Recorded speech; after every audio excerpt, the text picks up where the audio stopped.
Selamat siang.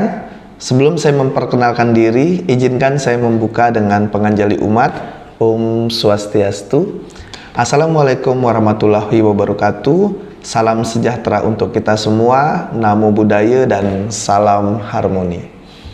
Perkenalkan, nama saya I Gusti Ngurah Yoga Jayantara, STMT.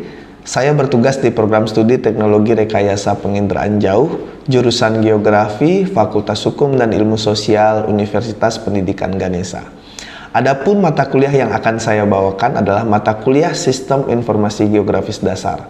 Capaian pembelajaran yang diharapkan yaitu mahasiswa mampu memahami dasar-dasar sistem informasi geografis, mahasiswa mampu memahami komponen sistem informasi geografis, mahasiswa mampu memahami fenomena nyata pada sistem informasi geografis, mahasiswa mampu memahami model data dan fungsi dalam sistem informasi geografis, mahasiswa mampu memahami kualitas data pada sistem informasi geografis, mahasiswa mampu memahami analisis sistem informasi geografis, mahasiswa mampu memahami pemakaian data bersama pada sistem informasi geografis, mahasiswa mampu memahami basis data pada sistem informasi geografis atau geodatabase, kemudian mahasiswa mampu memahami informasi keluaran pada sistem informasi geografis. Adapun deskripsi dari mata kuliah Sistem Informasi Geografis Dasar ini adalah salah satu cabang ilmu yang mempelajari tentang teknologi sistem informasi geografis dan aplikasinya dalam bidang pemetaan. Sistem informasi geografis digunakan untuk masukan, menyimpan, memanggil kembali, mengolah, menganalisis, dan menghasilkan data geospasial untuk mendukung dalam pengambilan keputusan. Materi-materi pokok dalam perkuliahan ini yaitu yang pertama adalah dasar-dasar sistem informasi geografis, yang kedua komponen-komponen dalam sistem informasi geografis, yang ketiga analisis sistem informasi geografis model raster, yang keempat analisis sistem informasi geografis model vektor, yang kelima adalah kualitas data sistem informasi geografis, yang keenam adalah analisis sistem informasi geografis, yang ketujuh, pemakaian data bersama atau data sharing. Yang kedelapan, basis data pada sistem informasi geografis atau geodatabase. Yang kesembilan adalah informasi keluaran pada sistem informasi geografis. Terkait dengan metode pembelajaran yang biasa saya gunakan dalam perkuliahan SIG ini ada dua, yaitu yang ceramah dan problem based learning. Selain di sini, saya menyampaikan materi mengenai SIG itu sendiri. Dalam perkuliahan ini saya juga memberikan permasalahan-permasalahan yang sering terjadi pada dunia nyata untuk didiskusikan oleh mahasiswa dan dapat diselesaikan dengan sistem informasi geografis. Kemudian terkait dengan penilaian, saya menggunakan sistem penilaian sesuai dengan buku panduan akademik Universitas Pendidikan Ganesha. Komponen-komponen yang dinilai yaitu yang pertama ada sikap dan keaktifan di kelas dengan bobot 20%, kemudian tugas dengan bobot 40%, ujian tengah semester dengan bobot 15%, ujian akhir semester dengan bobot 25%. Oke, langsung saja akan saya tampilkan video proses pembelajaran mata kuliah Sistem Informasi Geografis Dasar dan mari kita saksikan video berikut ini. Oke, selamat siang adik-adik semua. Salam Swastiastu, salam sejahtera untuk kita semua, salam harmoni. Oke adik-adik, selamat datang di pertemuan ke-6 dengan materi analisis sistem informasi geografis yang model vektor. Sebelumnya kita udah bahas yang terkait dengan model raster ya, kali ini kita akan bahas terkait dengan model vektor. Nah ini data vektor adalah data yang diperoleh berupa koordinat titik yang menampilkan, memposisikan, dan menyimpan data spasial dengan menggunakan titik, garis, ataupun bidang poligon, gitu ya. Nah, dimana intinya dari vektor itu ada tiga, ya, yaitu point, lines, dan poligon. Berikut adalah contohnya, ya, untuk point, line, dan poligon. Oke, jadi ditampilkannya seperti ini. Nah, untuk di dunia nyata, point ini didefinisikan sebagai apa? Ada yang tahu nggak? Oke, Orisa? Menurut saya di dunia nyata itu biasanya poin itu dalam bentuk titik-titik. Contohnya itu persebaran sekolah di Buleleng. Itu aja Pak. Selain itu ada lagi nggak? Selain itu misalnya itu persebaran rumah sakit, dia di hadisnya itu akan berbentuk kayak sejenis titik-titik persebarannya, Pak. Oke. Kemudian untuk line, ada yang tahu nggak untuk line? Kira-kira di dunia nyata seperti apa dia didefinisikannya? Astawa? Menurut saya bisa berupa jaringan irigasi, jaringan jalan, ataupun jalur kereta api. Oke. Kemudian untuk poligon. Untuk poligon ada yang tahu? Oke. Meka. Mungkin seperti poligon atau bidang, termasuk ke permukiman atau rumah, kemudian danau juga mungkin termasuk, Pak. Oke, jadi untuk poligon itu intinya dia seperti membentuk sebuah tutupan gitu ya. Jadi kayak danau masuk, mungkin bidang tanah gitu ya, itu masuk di poligon. Oke, nah ini adalah keunggulan dan kelemahan daripada model data vektor. Keunggulannya mempunyai resolusi spasial yang tinggi, ya, ruang atau tempat penyimpanannya kecil, kemudian memiliki batas-batas yang tegas dan jelas sehingga sangat baik untuk membuat peta administratif. Kemudian kelemahannya, struktur datanya cukup kompleks. Kombinasi dari beberapa poligon dan overlay cukup sulit. Kemudian display dan plot data cukup mahal. Yang keempat adalah filtering data poligon tidak mungkin dilakukan. Oke. Nah, ini operasi data berdasarkan pada objek, titik, garis, dan area. Nah, jadi pada SIG itu kita mengoperasikan fungsi-fungsi di dalam SIG itu berdasarkan titik, garis, dan area. Kemudian analisis yang menggunakan pengukuran didasarkan pada koordinat. Nah, untuk data vektor ya, itu semuanya dia based on koordinat.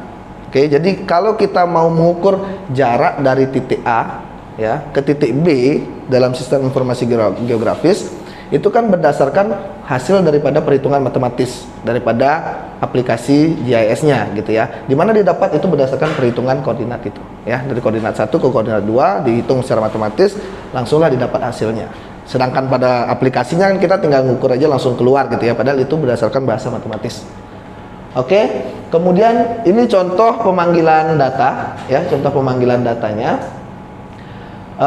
di mana kita punya data data bidang tanah ya. Di sini data kita punya data bidang tanah. Kemudian ini adalah atribut tabelnya. Kemudian setelah diklasifikasikan menjadi seperti gambar ini. Oke.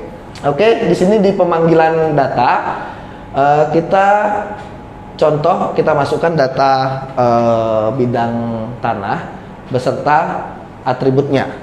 Sini ada yang tahu nggak guna setiap data itu punya data atribut, apa sih gunanya data atribut itu gitu. Kenapa data atribut itu perlu? Ya, silakan. Dalam hal ini mungkin kita bisa mengklasifikasikan bidang-bidang tanah itu berdasarkan klasifikasinya, Pak. Oke. Jadi fungsi dari data atribut ini gitu ya, itu kita bisa mengklasifikasikan bidang-bidang tanah itu ya sesuai dengan kelas dari atributnya. Misalnya kalau atributnya itu ada 4 kelas seperti contoh ini, kita bisa membedakannya dengan warna. Jadi kita bisa tahu warna hijau itu adalah institusional, yang putih adalah komersial, kemudian yang biru ungu ini adalah rekreasional, kemudian yang coklat itu adalah residensial. Ini nggak terlalu kelihatan ya di sini ya. Dissolve dan merge ya. Jadi fungsi operasi yang ada pada sistem informasi geografis. Berikut jika ada contoh jenis tanah gitu ya. Namanya tanah A, tanah B, tanah C ya.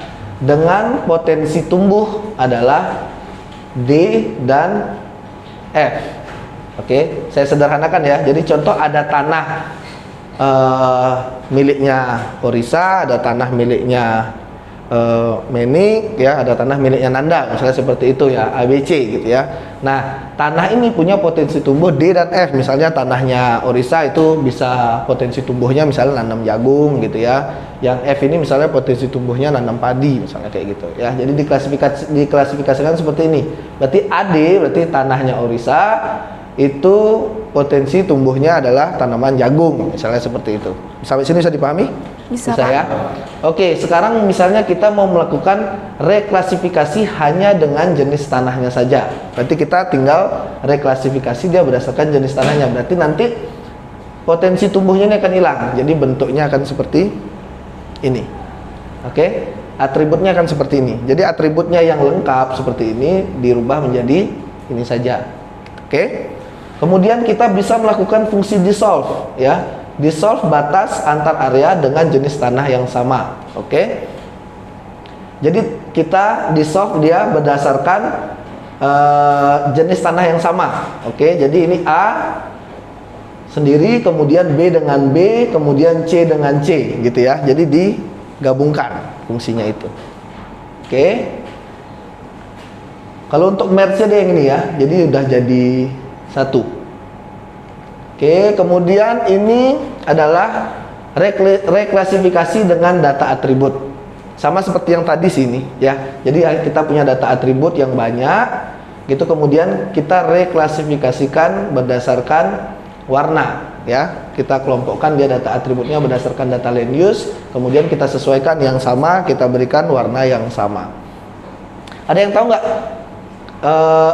gimana, bayangin deh kalian gimana susahnya gitu ya kalau kita tidak bisa melakukan reklasifikasi ya. Contoh misalnya nih, kita mau tahu berapa banyak sih tanah yang masuk dalam kategori komersial, gitu kan?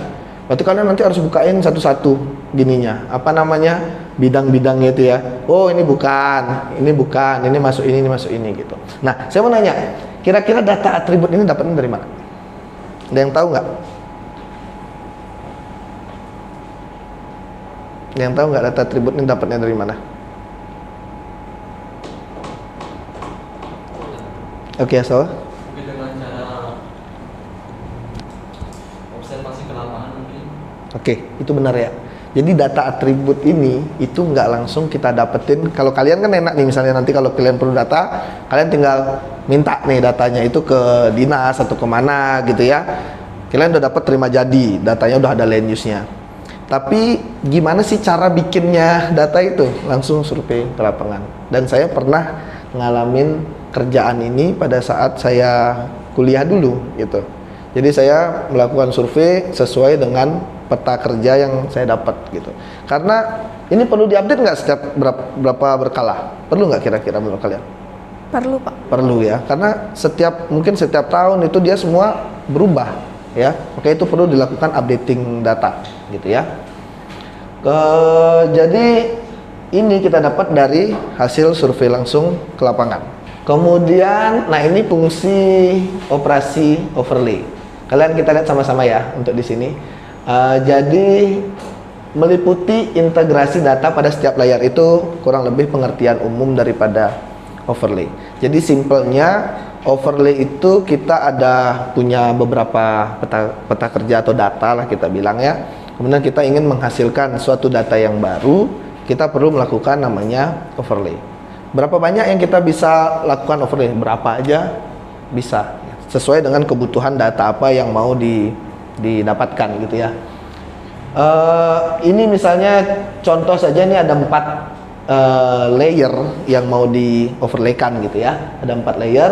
Mungkin yang pertama adalah layer titik ya, layer mungkin sekolah ataupun apapun mungkin kita bisa definisikan. Kemudian ada sungai, kemudian ada bidang tanah mungkin, kemudian yang terakhir ini mungkin adalah batas administrasi kalau kita definisikan dari, kita lihat dari gambarnya gitu ya. Di bawahnya bidang tanah itu kira-kira isi apa?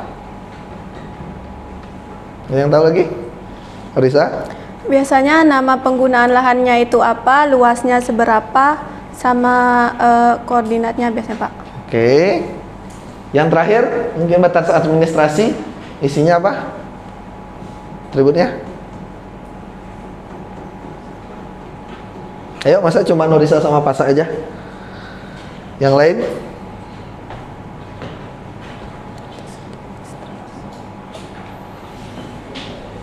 Ada? Oke, Meka. Mungkin di bagian administrasi nama desa atau mungkin nama desanya aja yang ada di administrasi. Oke, mungkin nama desa ya. Bisa nama desa, bisa kecamatannya, bisa kabupatennya. Itu walaupun dia mungkin masih dalam satu kecamatan, satu kabupaten, bisa jadi data itu masih ada. Oke. Ketika dia di-overlaykan gitu ya. Ketika dia di-overlaykan, hasilnya akan menghasilkan seperti ini. Semuanya numpuk jadi satu, pak gitu ya, jadi satu numpuk. Tapi kita bisa lihat di informasinya di titik itu misalnya.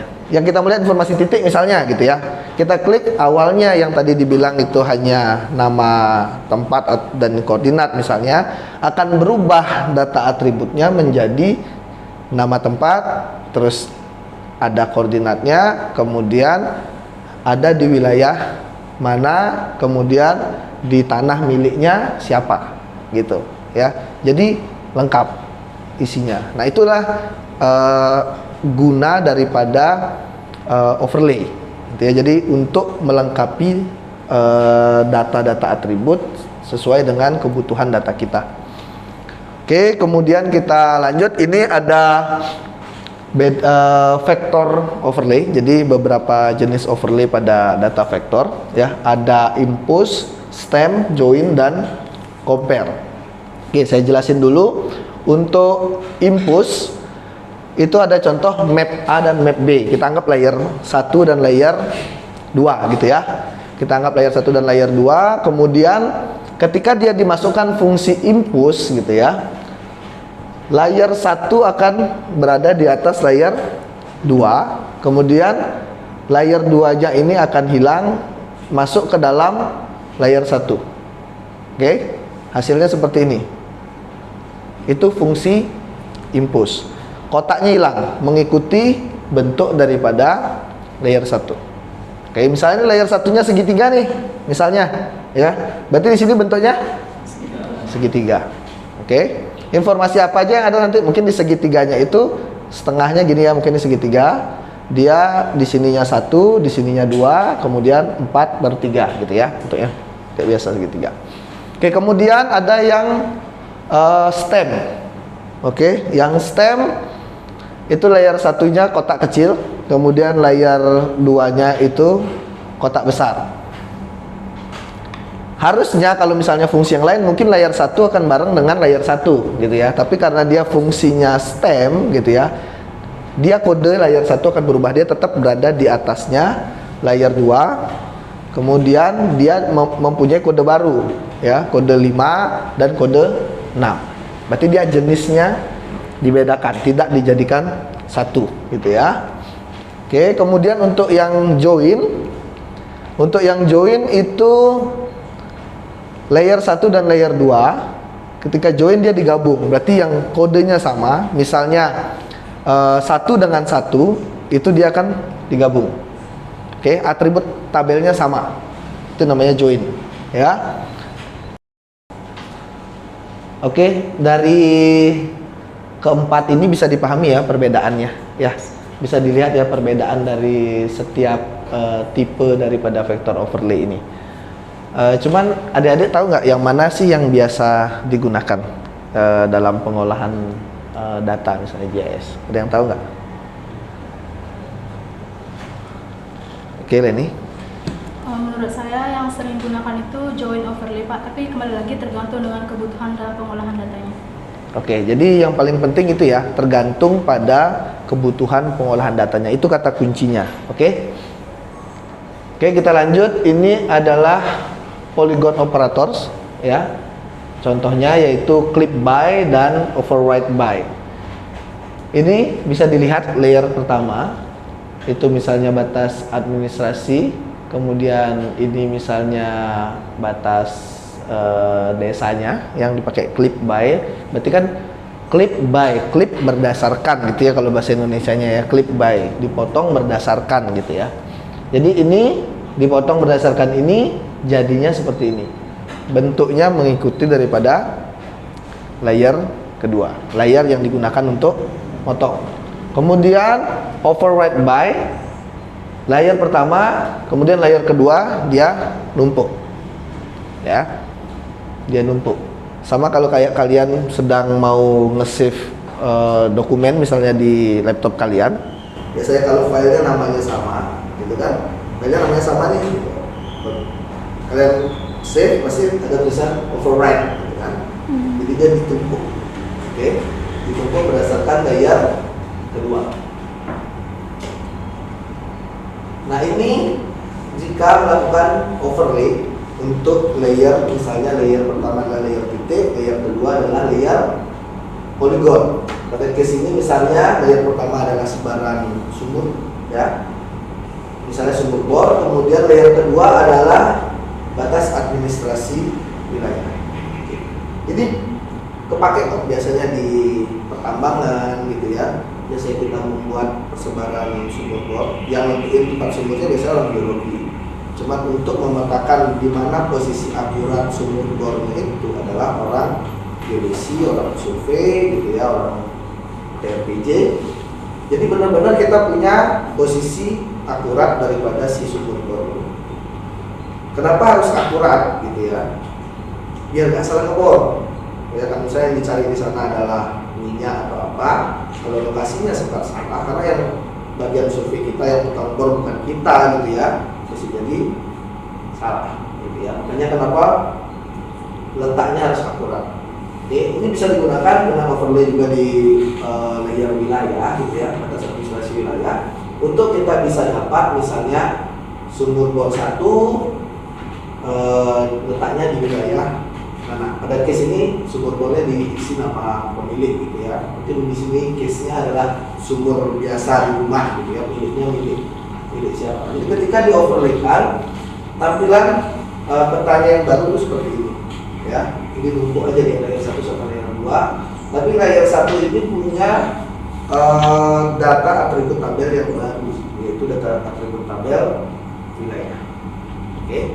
Sampai sini jelas, saya mau ditanyakan dulu, oke? Jelas ya? Jelas. Lanjut. Kemudian di sini ada garis dan poligon. Jadi layer pertama itu adalah garis, layer keduanya tetap batas wilayah. Oke, garis ini kita definisikan sebagai jalan, mungkin bisa sungai, ya bisa rel atau apapun yang berupa garis, kemudian di overlaykan berdasarkan administrasi wilayah. Hasilnya bagaimana? Sama, ditumpuk saja dia. Hasilnya seperti ini, ya.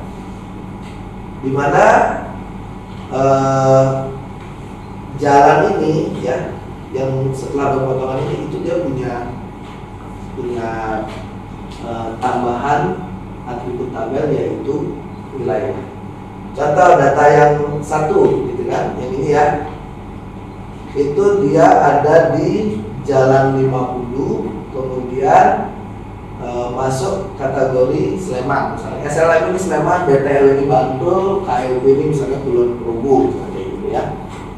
Kemudian Jalan 50 juga ada lagi, ya, di sini dia kena, ya, karena dia panjang, dia kena lagi sama yang C, ya, bisa kelihatan ya, sama yang C sama Kulon Progo, makanya di sini Jalan 50 itu ada di administrasi wilayah Kulon Progo dan seterusnya. Oke, kemudian kita lanjut di poligon dan poligon. Oke, jadi misalnya ini layer pertamanya seperti ini, layer keduanya seperti ini, kemudian dioperasikan sama aja kayak yang garis tadi, ya, sama aja kayak garis tadi. Jadi kita punya penamaan baru, misalnya C1, C2 dan seterusnya. Nah, C1 ini isinya apa? Yang ini dong, B1 dan A1. Oke. C2 ini isinya apa? Ini ya, A1 dan B3. Dan seterusnya sampai di C6. C6 tetap ya, A2, oke, A2 dan B4. Nah, contoh realnya yang paling mendekati kalau case ini apa? Jelas ya? Ada lagi? Nggak ada? Kalau nggak ada, sekarang untuk kuisnya kita berkelompok, ya, kita berkelompok. Mungkin biar nggak pindah-pindah tempat lagi, mungkin bisa dideketin aja apa namanya mejanya, meja kursinya dideketin aja supaya bisa diskusi. Kalau yang belum rapat dirapiin, mungkin agak turun dikit nggak apa-apa ya. Mungkin dibikin melingkar nggak apa-apa, dibikin melingkar aja. Oke, biar bisa koordinasi.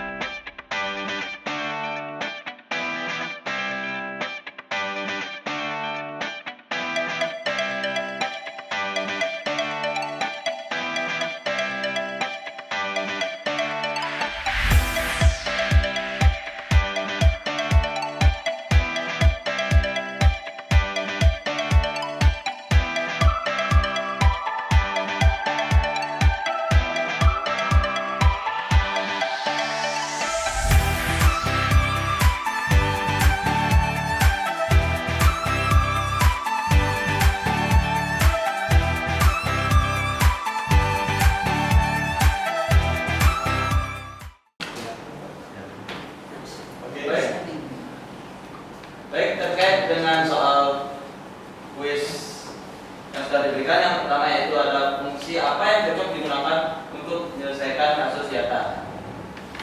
Menurut kelompok kami, fungsi yang paling cocok yaitu proximity function. Alasannya karena berdasarkan pernyataan di atas, sesuai dengan kriteria yang digunakan yaitu terkait dengan jarak. Yang kedua, data apa saja yang diperlukan untuk bahan analisis. Menurut kelompok kami, data yang digunakan untuk bahan analisis yaitu yang pertama ada penggunaan lahan, yang kedua ada jenis dana, dan yang ketiga ada jarak. Oke, itu saja Pak. Oke, thank you. Kita ada yang punya pendapat yang lain? Oke ya.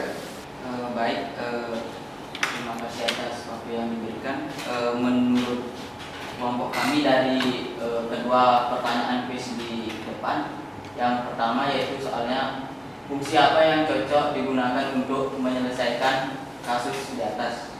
Menurut hasil diskusi kelompok saya ya, fungsi yang sesuai yaitu contiguity function.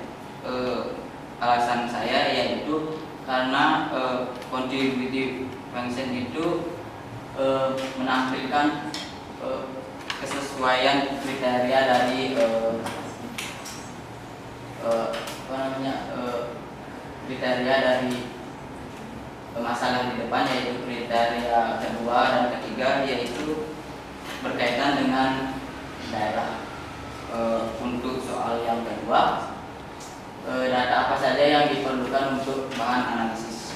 Menurut hasil diskusi kelompok saya, data yang diperlukan yaitu data penggunaan lahan, data jenis tanah, dan mungkin data topografi. Oke. Ada yang mungkin punya pendapat yang lain? Salah semua? Salah semua? Oke, jadi untuk yang nanti dikumpul aja gini ya kertasnya. Jadi untuk yang nomor 1, fungsi apa yang cocok, itu lebih tepat memang fungsi contiguity ya. Contiguity function. Kita back aja ke slide-nya.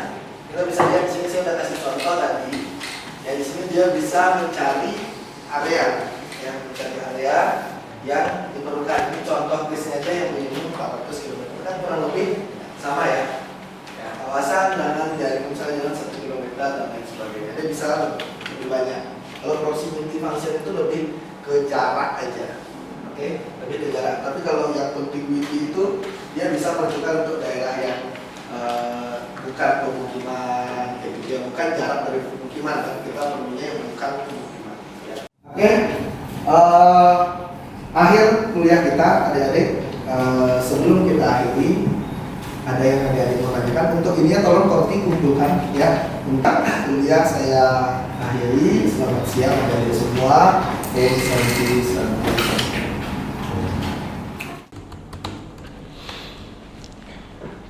Baik, demikian salah satu contoh pembelajaran yang saya lakukan di kelas.